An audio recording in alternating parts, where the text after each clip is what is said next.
Welcome to Winners and Losers, ladies and gentlemen. We're back in the studio. I'm, of course, joined by Samuel Abasaki and Doogie Critchley. The game has just finished. Arsenal versus Liverpool. Arsenal beat Liverpool 3-2 at the Emirates. So we're going to talk about it. This is Winners and Losers. Doogie, firstly, how are you doing? I'm very well, thank you. What a game. Yeah, what a game indeed. Sam, how are you doing? I'm good, man. First time in the studio. Exciting stuff. The green lights and all of that stuff. Indeed. We're slowly getting there. We're slowly getting there. Now, this is Winners and Losers. So I want to hear your winner, Doogie, from that game. Obviously, it could be a manager. It could be a player. Who's yours? Well, I think Arteta had a great day to start with, but I'm going to go with Gabriel Martinelli. Probably the easy one to go for, the obvious one. He was named man of the match, goal and assist today, and I thought he was relentless, to be honest. We're going to talk about the player that he gave such a torrid time to in due course in this clip, but Martinelli, as he has been since his breakthrough in the Premier League, so intense, full of running, an excellent goal, and then a beautiful assist as well. And, you know, he's turning into a really big game player as well. I think that's 3 goals against Liverpool. He's also scored against Chelsea, and he's got assists against City, Spurs, and Man United. And Saka has also turned into that big game player as well. But I just thought Martinelli was the ultimate difference today, and it was great to see. It's a consistency as well now. He's staying injury-free too, which is really, really impressive. And I think we might do a clip on him as well later on. Your winner, Sam, who are you thinking? I was thinking about Saka because he also had a good game. The first goal as well for Arsenal, I think he was quality for that as well. But Ben White, man.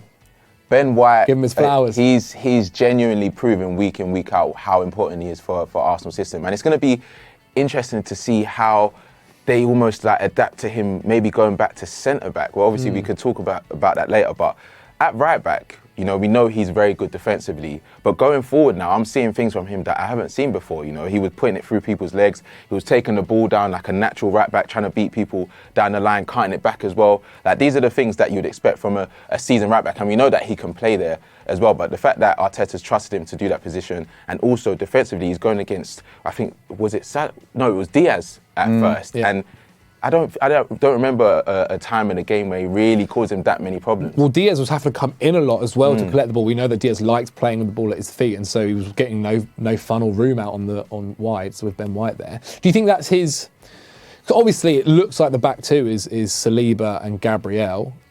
Gabriel again kind of made a mistake in the build-up. Do you think like he is now the right back, and that's where his future lies? The thing is, I wouldn't want him to say that, just because if I'm looking as an Arsenal fan, and I know that a lot of them have said it as well, a lot of their issues is coming from the left side of their centre-back. And Gabriel, he's a good player, but there's moments in the game where he costs them, whether it's a mistimed header, whether it's a rush of blood where he's taking someone out in the penalty box. And I think Ben White has that composure to either play on the left or the right, and I think Saliba can play on the left as well. The only thing that I think is in Gabriel's favour is that he's left-footed. Yeah. And also, he's not necessarily it's not detrimental at this moment. But if I was looking at Arsenal or Arteta, you know, we saw in his docker when he's trying to fine-tune the team, I think that might be a change that he looks at. And I guess also Gabriel does add the physical. He's a little bit physical more than Ben White is. Okay then, our loser, Doogie, or your loser from this game,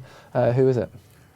There's quite a few from a Liverpool point of view, but I'm actually going to go with Jurgen Klopp. Jurgen Klopp, the manager. I think the non-selection of Fabinho was a major issue. Not because Thiago didn't play really well, particularly in that first half. I actually thought he was excellent. But Henderson continues his really difficult season so far, and I do feel a little bit sorry for Klopp because his midfield options aren't the best right now. You know, Naby Keita's continually injured. Oxlade-Chamberlain can't get fit either. Sure. So he really only has Harvey Elliott or an ageing James Milner to choose from.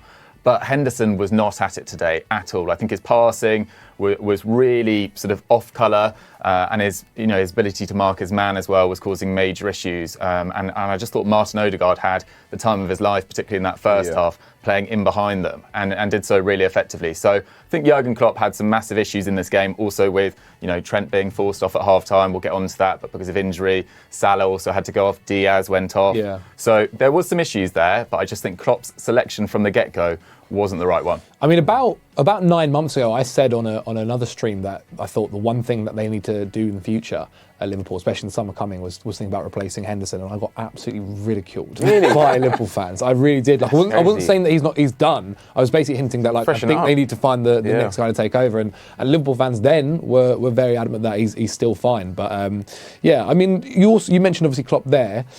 The first half wasn't necessarily terrible in terms of dominating the ball. Like, he played that two-man midfield. You mentioned Thiago was pretty good. Do you think it was just the fact that Arsenal were much better as to why they lost in the end? Yeah, I mean, I didn't expect the game to go like that. Yeah. In terms of Liverpool playing so many long balls, really. They played incredibly direct. They sort of bypassed all midfield, and that was probably quite an intelligent idea, because particularly in the first half, when they were in their own half, Arsenal were pressing really, really high. That did calm down as the half went on, and they really got a foothold in the game. But I just thought on the break, at times, Arsenal were sensational, particularly at the end of the first half, start of the first half. And then the second half, I just thought they walked it, to be honest. Yeah. Like, I don't really remember Ramsdale having that many saves to make. I think his best save of the day was actually from Saliba, when he had to, tip it round the post after a sort of back pass or interception from him. So I thought, Klopp probably got his team selection slightly wrong, and then just the intensity of the game, I thought Arsenal were on top pretty much throughout. I mean, it's a very, very new Arsenal, very, very impressive Arsenal as well. Sam, your loser, I assume probably a Liverpool player? Yeah, 100%. I'll stick away from their defence right now. I'll stay on their front line, and it has to be Salah, man. I feel like, I don't know what's happened with him, but it's just not good enough anymore. There has, obviously, I can understand Liverpool right now as a team, and Klopp has said it multiple times, that they're not in a good place. But at the same time, you would expect a player like Salah, a player that they've leaned on over the years, to produce at least a moment of magic. It seems like when he gets on the ball, he runs out of ideas. He's running into people's spaces. When he's in the penalty box, it's like he doesn't know what he's going to do anymore. Maybe it's because he's normally used to Mane being out there, and he's getting used to Nunez's runs. But Nunez and Diaz are looking very good. Do you know what I mean? Jota, he's come back in. He got the assist for Firmino's goal. So it doesn't look like there's a problem with those players. It just seems like Salah's just off the pace completely, and I don't necessarily know what it would take for him to get back to his best. I've said when we were watching the game that it might be for him to start on the bench. Maybe something like that. We saw with Conte, and I understand what he's done for Liverpool, so don't ever get it twisted. But at the same time, sometimes players need to have that moment to reflect. If you're playing week in, week out, it's hard for you to get out of that rhythm to just being in that funk. Sometimes you need to sit on the bench and just gather your thoughts for a little bit. We saw with Son, everyone was calling for him to get benched. He got benched one game, came on, scored a hat-trick. Yeah. Do you know what I mean? That can happen with that type of player. With Salah right now, I'm not seeing anything that I saw from him in previous years, and it's worrying for Liverpool. It is worrying for Liverpool. More so things that are worrying for Liverpool. I think it's time to talk about Trent Alexander-Arnold. He only played 45 minutes in the end. He's probably the title of this video. Another game where he was the talking point, and not for good reasons. Obviously, midweek, he was the talking point for good reasons. He scored a great goal. He was much, much better. Today, against Arsenal, the first goal they conceded, he was questionable. The second goal, he got a lot more stick for. Doogie, what's happening with Trent? I can't believe we're in this position, because we've been debating his space in the England squad for years now, whether he's being used correctly by Gareth Southgate, and now we've got to the stage where we're debating whether he should be included in Liverpool's lineup. Liverpool, the side he's been so imperative to for years, but the questions have to be asked. I think, as you say, the first goal, both him and Matip, I think, were caught very flat in a line. It was an easy ball in behind, well executed by Odegaard, nice finish. But the second goal, he doesn't need to be overextending that far. It was so easy for Martinelli to cut in. He actually had loads of space. He could have gone for a shot. In the end, he went for that sort of weird sort of pass, which went through to Saka, and it was a great assist in the end. But Trent, it's a tricky one, because as Sam was saying with Salah, I think it's having an effect on the other areas of the team as well. Like, part of Liverpool, a big part of their success over the last few years, in my opinion, is that relationship between Salah, Trent and Henderson. And none of those three are playing well at the moment. Those triangles that they used to create, it was one of the best relationships in world football. It's just not working at the moment.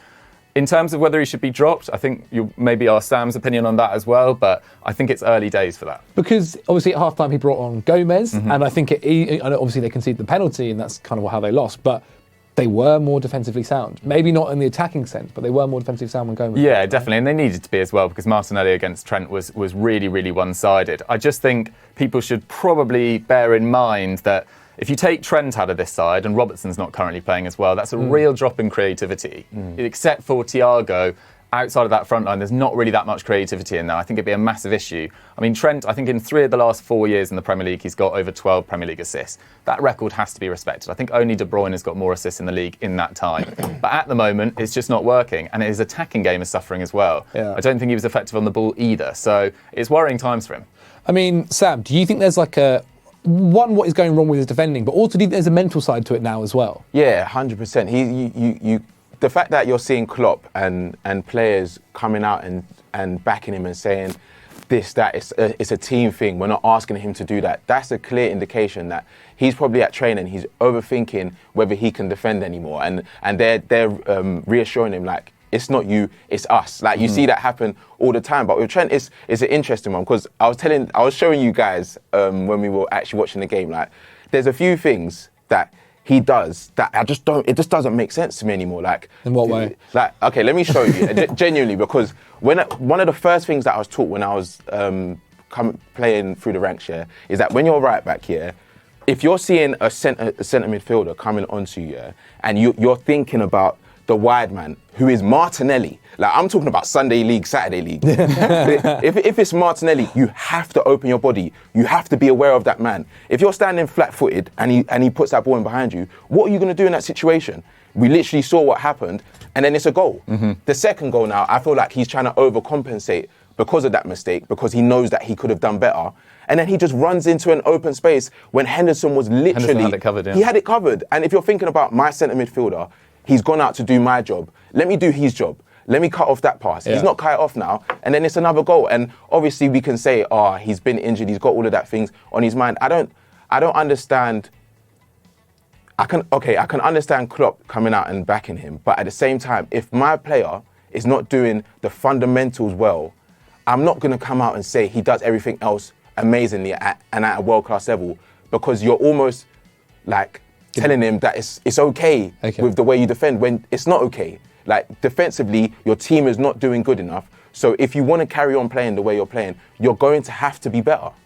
What do you think the next step is then for Klopp? Like, because it's tough. It's not easy, Doogie, to go and drop, especially over the past few years, the best right back in the world. Because I think Pat mentioned it on a video before. Going forward, no questions about what he does. And I think that had been mentioned many times, that, okay, defensively, he wasn't that great, but going forward, he gave you so much that made up for it. Now, the going forward side isn't working as much. The defensive side is getting even worse. Are you really going to drop him for Joe Gomez? Or what would you do if you're Jurgen Klopp? I think you've got to play him back into form, to be totally honest. I don't think they can afford to take him out that side, mainly because of that creativity issue that I talked about. I mean, Joe Gomez was, as you say, much more solid defensively, but he's played very little football over the last, since the start of last season, really. Calvin Ramsey, they brought in from Aberdeen in the summer. He's only a teenager, or at least incredibly young. So I don't see him being able to establish himself as the first choice right back either. Maybe you take him out of the team for a game or two, but I just don't think that Liverpool are better in the short, medium or long term without Trent in the team. So they need to get him back to form. Do you think people are targeting him as well now? Because it feels like, I know obviously maybe we're over-analysing certain elements, and actually like another fullback does it, it's probably not getting mentioned as much.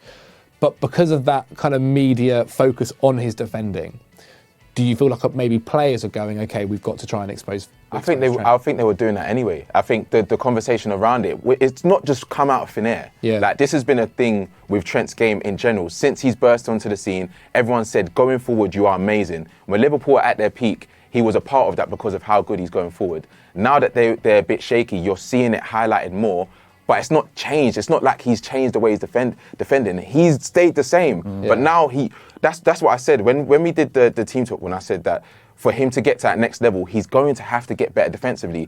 It's not a mad thing to say, because you're right back. I'm not asking that of a central midfielder. You should want to get better. But I think with the way Klopp plays his system and his over-reliance on him to go forward, maybe they need to switch that up a little bit. Because even with today, we saw that Liverpool...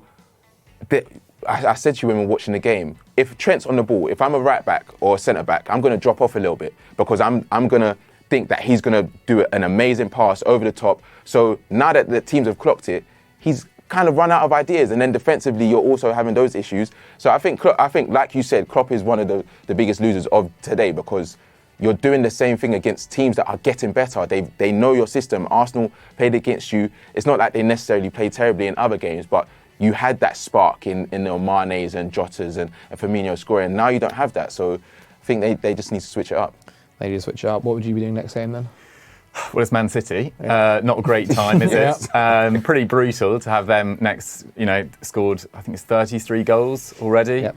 And look like they're going to steamroller the league as good as Arsenal were today. And I think we don't just need to focus on Trent, because I think Van Dijk's defending. Van Dijk's been poor, has been At the end, that was strange. Yeah. Like, why are you letting it bounce on the edge of your box? And the counter-attack as well for the second goal. Nunes, we were talking about it when watching it. Nunes ends up being one of the closest to Saka, and he was, in the box trying to counter trying to get on the end of that free kick. And he ran back 90 yards and ended up closest to Saka. There wasn't enough effort from a lot of that Liverpool midfield and defence. And I think Van Dijk's been really off it. I think Fabinho has obviously deserved to be dropped, really, on the basis of his start to the season, as much as I hammered Klopp for that decision.